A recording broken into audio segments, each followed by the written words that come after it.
యేసు నన్ను ప్రేమించినావు,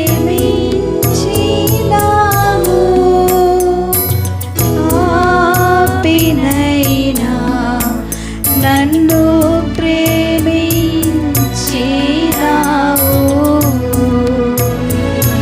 యేసు నన్ను ప్రేమించినావు, పాపినైనా నన్ను ప్రేమించినావు.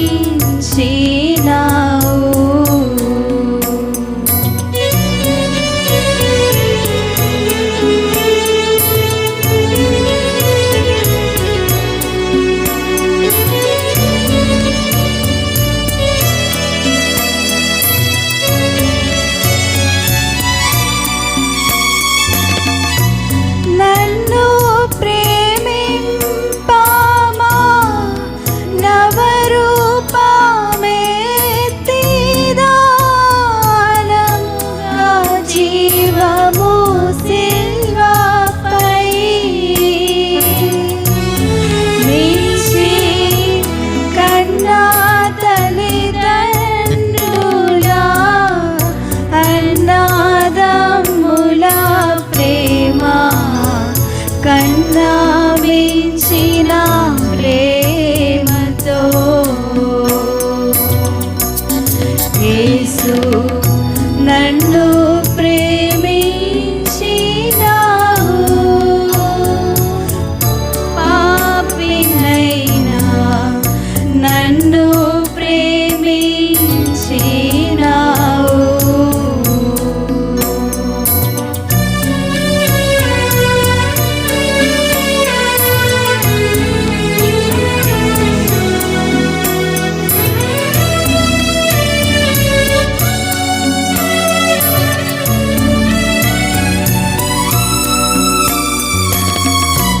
తల్లి గర్భమునానే ధరింపబడినప్పుడే దురితుండనయ్యుంటిని. నా వల్ల చేయబడెడు నెల్ల కార్యములేపు దేహంబులైయుండగా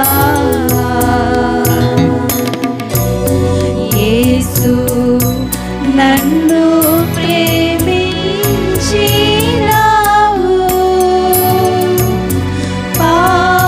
పాపినైనా నన్ను ప్రేమించినావు.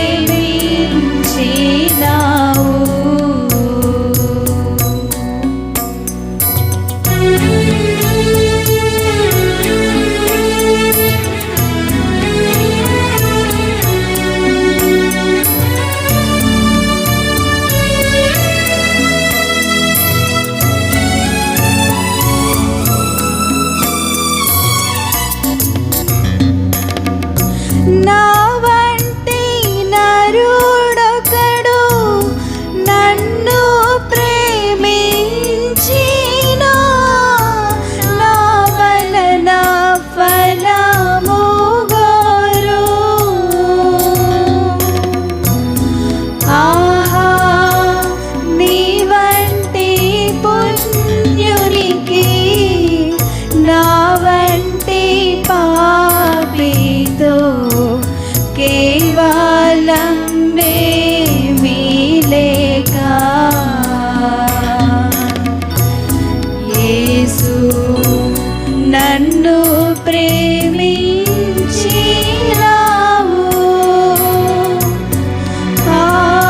పాపినైనా నన్ను ప్రేమించినావు.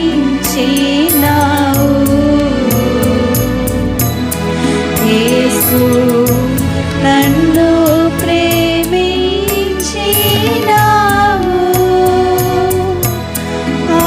పాపినైనా నన్ను ప్రేమించినావు.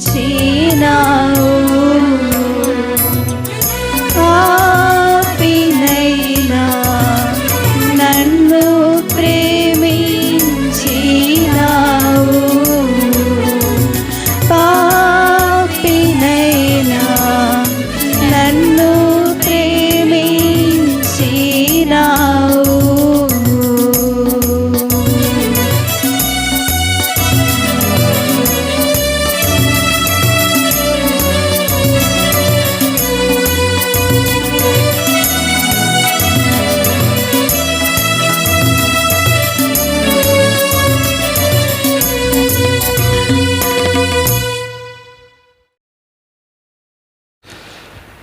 దేవునికి మహిమ కలుగునుగాక.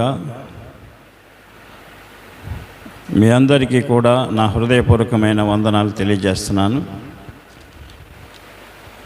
దేవుని వాక్యాన్ని చదువుకుందాం. సామెతలు గ్రంథము 16వ అధ్యాయం 18వ వచనాన్ని చదువుకుందాం. నాశనమునకు ముందు గర్వము నడుచును, పడిపోవుటకు ముందు అహంకారమైన మనస్సు నడుచును. ప్రార్థన. ప్రేమగల తండ్రి యేసయ్య, మీకు వందనములు తండ్రి, స్తోత్రాలు నాయన. ఈ ఆదివారం ఆరాధనకి కూడి వచ్చిన బిడ్డలను బట్టి, నన్ను బట్టి స్తోత్రాలు స్తుతులు చెల్లిస్తూ ఉన్నాం. కొద్ది నిమిషాలు మీరు మాతో మాట్లాడి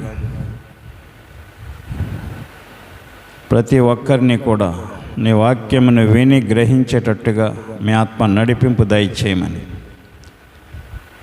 యేసయ్య నామమున ప్రార్థించి అడుగుచున్నాము తండ్రి, ఆమేన్. అందరికీ వందనాలండి. సామెతలు 16వ అధ్యాయం 18వ వచనం మనం చదువుకున్నాం. నాశనమునకు ముందు గర్వము నడుచును, పడిపోవుటకు ముందు అహంకారమైన మనస్సు నడుచును. ప్రియులారా, మనిషిలో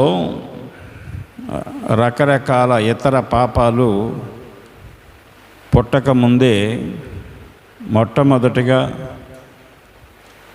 మనిషిలోనికి ప్రవేశించేది గర్వము. గర్వము మొట్టమొదటిగా మనిషిలోకి వస్తుందట. తర్వాత మిగిలిన పాపాలు అన్నీ కూడా గర్వాన్ని బట్టి వస్తాయి. కనుక ఈ గర్వము పాపమని అనిపించదు చాలామందికి. గర్వాన్ని బట్టి చాలామంది పాడైపోయారు. గర్వించి జీవితాల్ని నాశనం చేసుకున్న వాళ్ళు చాలామంది ఉన్నారు. గర్వం అంత భయంకరమైన పాపం. గర్వం అనే పాపం వలన పాతాళానికి కూడా నెట్టివేస్తుందట. కనుక దేవుని యొక్క వాక్యము గర్వమును గురించి ఏం చెప్తుందో కొన్ని మాటలు మనం నేర్చుకుందాం. ప్రియులారా, దేవుని యొక్క వాక్యాన్ని గమనించినప్పుడు 101వ కీర్తనలో 5వ వచనంలో ఒక మాట కీర్తనకారుడు రాస్తూ ఉన్నాడు. అహంకార దృష్టి గలవారిని, గర్వించిన హృదయము గలవారిని నేను సహించను అంటున్నాడు. అహంకార దృష్టి గలవారిని, గర్వించిన హృదయము గలవారిని నేను సహించను. కనుక గర్వము వలన నాశనము వస్తుంది. గర్వించినప్పుడు తప్పనిసరిగా మనం తగ్గించబడతాం. మొట్టమొదటి పాపం, భయంకరమైన పాపం గర్వము అని బైబిల్ చెప్తుంది. యెషయా గ్రంథంలో మనం చూసినప్పుడు దేవుని వాక్యము ఈ విధంగా సెలవిస్తుంది. దేవుని దగ్గర ఉన్న దూత, ప్రధానమైన దూత లూసిఫర్ గురించి యెషయా గ్రంథంలో రాయబడి ఉంది. లూసిఫర్ అనే మాటకి నక్షత్రము అని అర్థం. తేజో నక్షత్రం. ఇక్కడ సాతాను, లూసిఫరు సాతానిగా మారిపోవడానికి కారణం గర్వమే. సాతాను ఎవరో కాదండి, దేవుని దగ్గర పరలోకంలో ఉన్న ప్రధాన దూతే. ఆ దూత పేరు లూసిఫర్. లూసిఫర్ అనగా తేజో నక్షత్రము అని అర్థం. యెషయా గ్రంథం 14 అధ్యాయంలో 12, 13, 14 వచనాలు చదువుకుందాం. తేజో నక్షత్రమా వేకువ చుక్క, నీవెట్లు ఆకాశము నుండి పడితివి, జనములను పడగొట్టిన నీవు నేలమట్టమునకు ఎట్లు నరకబడితివి. నేను ఆకాశమునకెక్కిపోయేదను, దేవుని నక్షత్రములకు పైగా నా సింహాసనమును హెచ్చింతును. ఉత్తర దిక్కుననున్న సభాపర్వతం మీద కూర్చుందును, మేఘ మండలముల మీదకెక్కుదును. మహోన్నతునితో నన్ను సమానునిగా చేసుకొందును అని నీవు మనస్సులో అనుకుంటేవి కదా. నీవు పాతాళమునకు, నరకములో ఒక మూలకు త్రోయబడితివి అని యెషయా ప్రవక్త గారు ఇక్కడ తేజో నక్షత్రమైన లూసిఫర్ గురించి చెప్తూ ఉన్నాడు. ప్రియులారా, దేవుడు పరలోకములో దేవుని తర్వాత స్థానం లూసిఫర్కి ఇచ్చాడు. ఆ లూసిఫరు ఆ కొద్ది పాటి అవకాశాన్ని ఉపయోగించుకొని దేవుని కంటే ఎక్కువగా అతడు సాతాను హెచ్చించుకున్నాడు. తేజో నక్షత్రమా వేకువ చుక్క, నీవెట్లు ఆకాశము నుండి పడితివి, జనములను పడగొట్టిన నీవు నేల మట్టమునకు ఎట్లు నాకబడితివి. ఈనాడు చాలామంది మనుషుల్ని సాతానుగా మారిపోయి పడగొట్టేస్తున్నాడు. ఇంతమంది జనాల్ని నువ్వు పడగొడుతున్నావు కదా, నీవు నేల మట్టమునకు ఎట్లు దిగిపోయావు అని చెబుతూ మనస్సులో ఆ దేవదూతగా ఉన్నప్పుడు అనుకుందంట, నేను ఆకాశమునకెక్కిపోయేదను. 13వ వచనం, దేవుని నక్షత్రములకు పైగా నా సింహాసనమును హెచ్చింతును, ఉత్తర దిక్కుననున్న సభాపర్వతము మీద కూర్చుందును, మేఘమండలముల మీదకెక్కుదును, మహోన్నతునితో నన్ను సమానునిగా చేసుకొందును అని నీవు మనస్సులో అనుకుంటివి కదా. ఏమనుకుందండి మనసులో? దేవునికంటే మహోన్నతునితో సమానంగా ఎంచుకుందటండి. దేవునితో సమానంగా ఎంచుకుంది అంటే ఇవన్నీ మనసులో అనుకుందండి. అనుకున్న దాన్ని దేవుడు గ్రహించి, ఇంకెక్కడ నీకు స్థానం లేదు, నీ స్థానం భూలోకంలోనే అని చెప్పి పరలోకాన్ని నుండి భూలోకానికి నెట్టివేశాడు. ఈనాడు మనసులో కూడా చాలామంది అనుకుంటూ ఉంటారు, వాళ్ళకంటే నేను ఎక్కువ, వీళ్ళకంటే నేను గొప్ప, నాకంటే ఎవరు గొప్ప కాదు. మనసులో అనుకుంటూ ఉంటారు చాలామంది. మనసులో అనుకుంటున్నారంటే గర్వం. అది ఎప్పుడు కూడా తన్ను తాను హెచ్చించుకున్నవాడు తగ్గింపబడును, తన్ను తాను తగ్గించుకున్నవాడు హెచ్చింపబడును అని బైబిల్ చెప్తుంది. ఎంత ఎదిగినా సరే, ఎంత ఉన్నా సరే మనం తగ్గించుకునే ఉండాలి. అది మనకి మన ప్రభువు నేర్పిన పాఠం. అర్థమైందా? దేవునితో సమానంగా ఉండుట భాగ్యమని ఎంచుకోలేదు ఆయన. తన్ను తాను రిక్తునిగా చేసుకొని మనుషులందరి పట్ల కూడా శిలువ మరణం పొందటానికి అందరి పక్షంగా ఆయన ఈ లోకానికి రావటం జరిగింది. ప్రియులారా, కనుక దేవుని యొక్క వాక్యాన్ని మనం అర్థం చేసుకోవాలి. గర్వం అనేది మొట్టమొదట పాపం, భయంకరమైన పాపం. మనిషిని నష్టములోనికి, నాశనములోనికి, చివరికి పాతాళానికి నెట్టేసేది గర్వం. ఈ దేవదూతని పాతాళానికి నెట్టేసింది. లూసిఫర్ అనే పేరు మారిపోయింది. సైతాన్, అపవాది అనే పేర్లు వచ్చేసాయి. మోసగాడు. చూడండి, మనుషులు మోసం చేసేటప్పుడు చాలా పేర్లు మార్చుకుంటూ ఉంటారు. అలాగే వీడికి అనేకమైన పేర్లు వచ్చాయి. పరలోకంలో ఉన్నప్పుడు ఒకే పేరు లూసిఫర్. భూలోకానికి వచ్చిన ఆడికి పేర్లు మారిపోయాయి. అపవాదని, ఘటసర్పమని, సాతానని, మోసగాడని, అబద్ధికుడని, ఎన్ని పేర్లు వచ్చేసి చూసారా. దేవునిలో ఉన్నప్పుడు మనం ఒకే పేరు మనకు ఉంటుంది. దేవునిలో లేనోడికి ఎన్నో పేర్లు ఉంటాయి. ప్రియులారా, కనుక గర్వం అనేది చాలా భయంకరమైన పాపం. అది పాపం అని తెలియదు.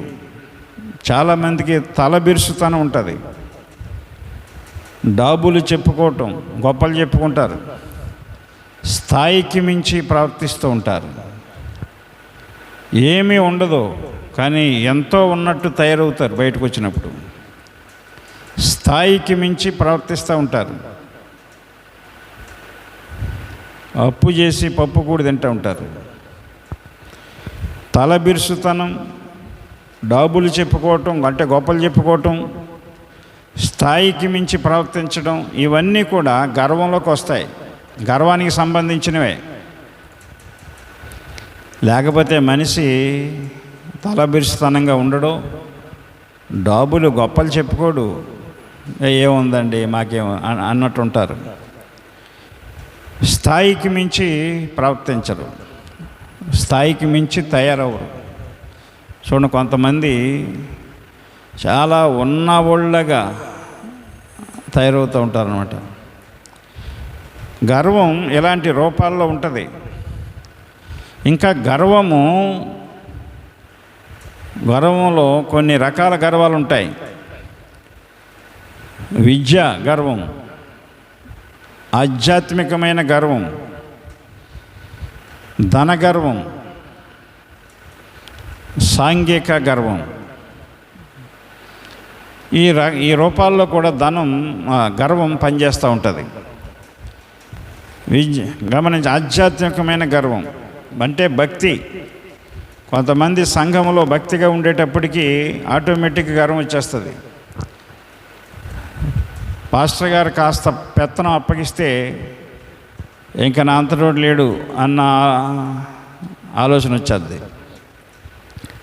ప్రియులారా, లూకాసు వార్తల 18వ అధ్యాయంలో మనం చూస్తే 10-11 వచనాలు చూస్తే, ప్రార్థన చేయటానికి ఇద్దరు దేవుని మందిరానికి వెళ్ళారంటది. అక్కడ ఒకడు పరిసయుడు, రెండవడు సొంకరి. అక్కడ ఇద్దరు కూడా దేవుని నమ్మిన వాళ్ళే ప్రార్థనకి వెళ్ళారు.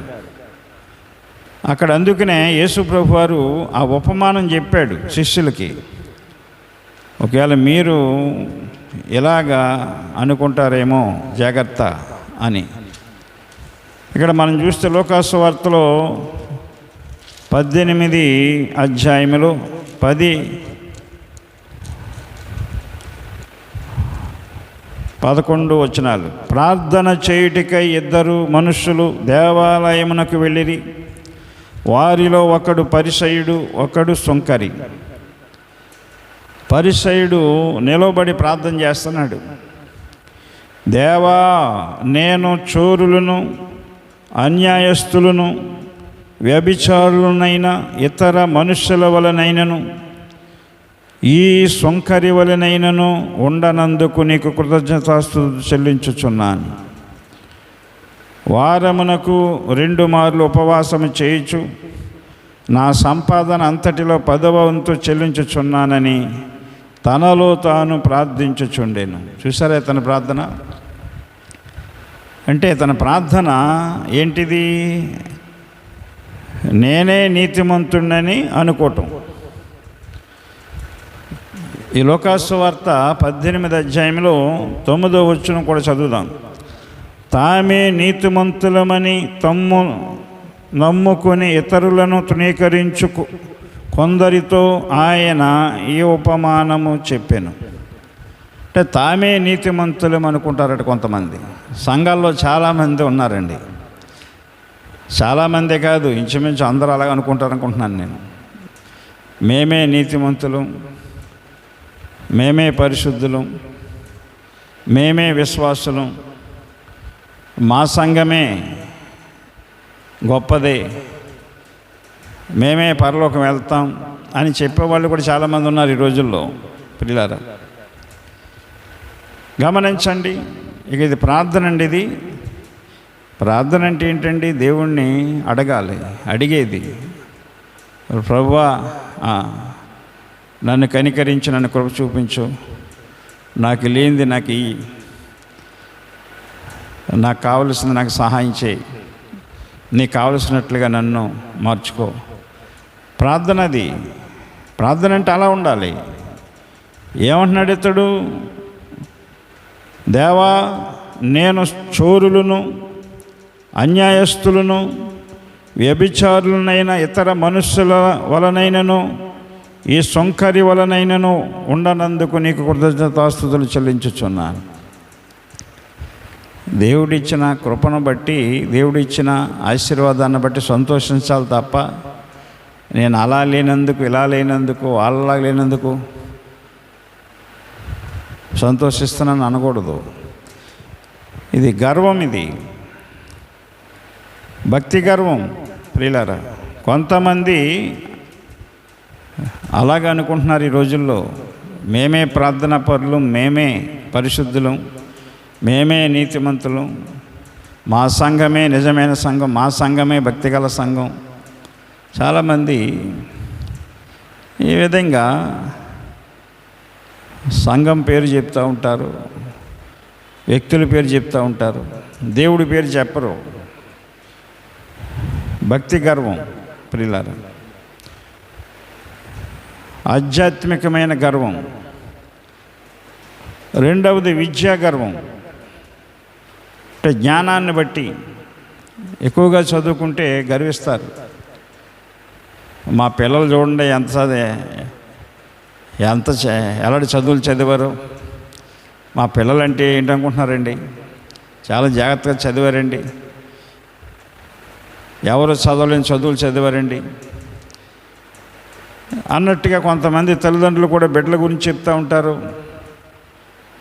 చదువుకుని పెద్ద స్థితి పొందిన వాళ్ళు కూడా నా జ్ఞానాన్ని బట్టి, నా తెలివితేటలను బట్టి అన్నట్టు మాట్లాడుతూ ఉంటారు.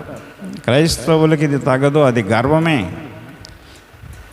అలాగే ఎప్పుడైతే మాట్లాడారో హెచ్చించుకుని అది గర్వంలోకి వస్తుంది. ప్రియులారా గమనించండి. సామెతల గ్రంథంలో 3వ అధ్యాయం 7వ వచనంలో ఏమన్నాడు?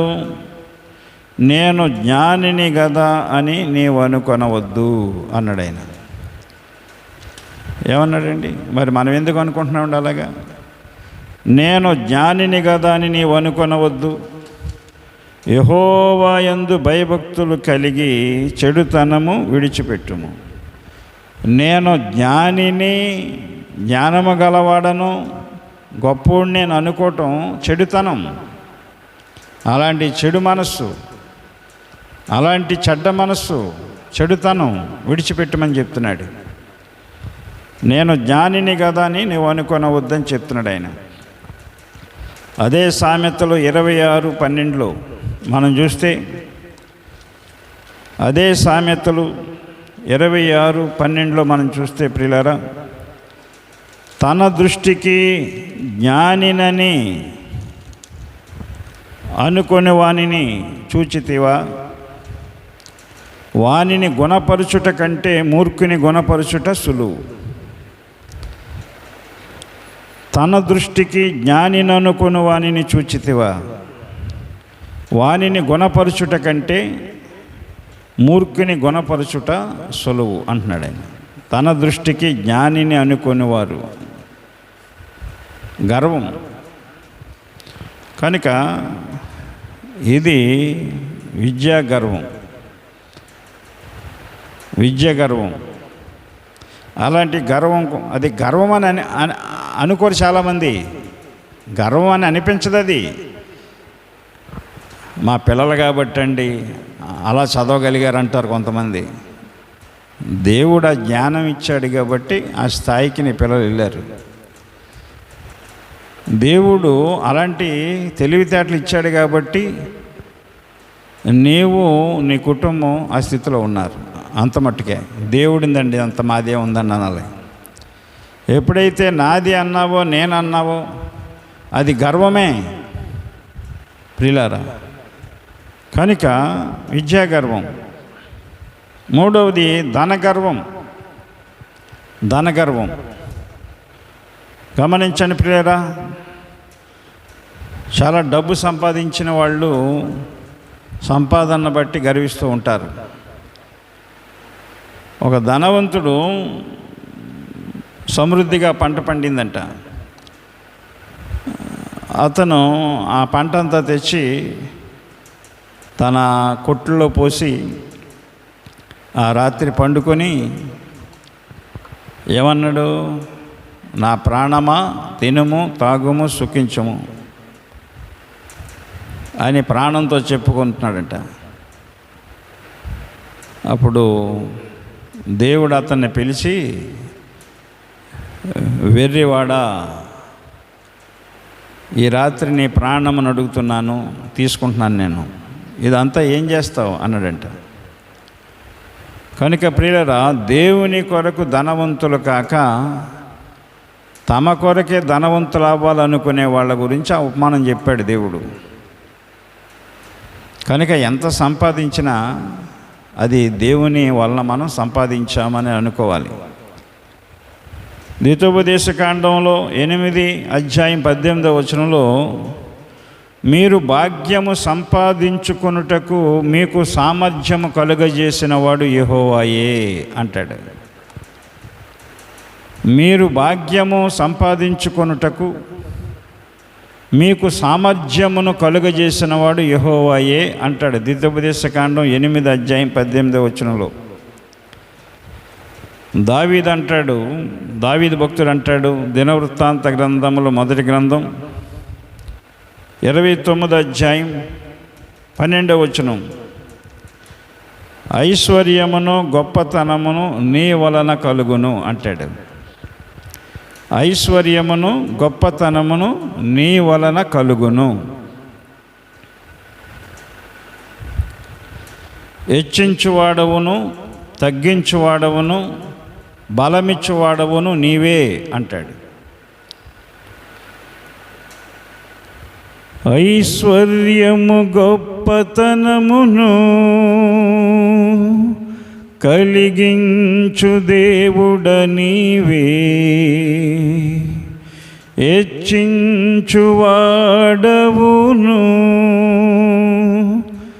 బలమిచ్చు దేవుడ నీవే.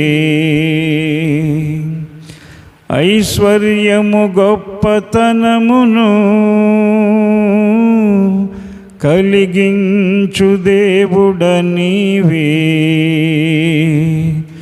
హెచ్చించువాడవును బలమిచ్చు దేవుడ నీవే.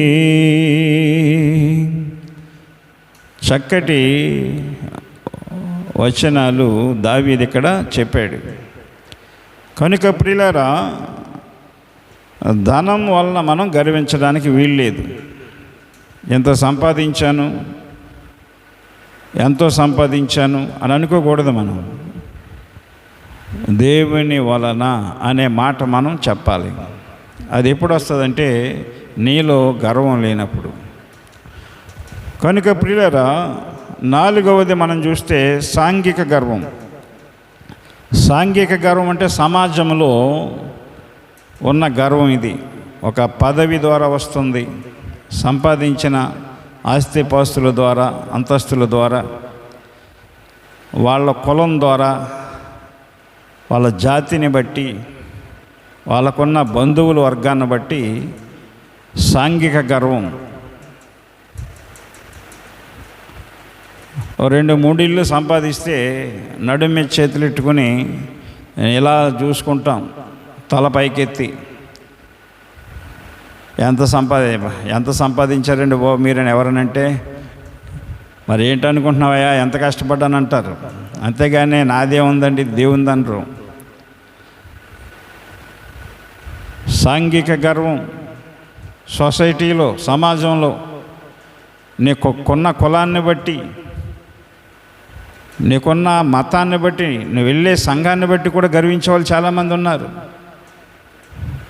ఆ సంఘం అండి, అదే సంఘం అండి, మా సంఘం ఎప్పుడుదండి, మా సంఘం ఎలా ఉంటుందో చూసారండి, మా సంఘంలో ఎన్ని ఉంటాయో చూసారా.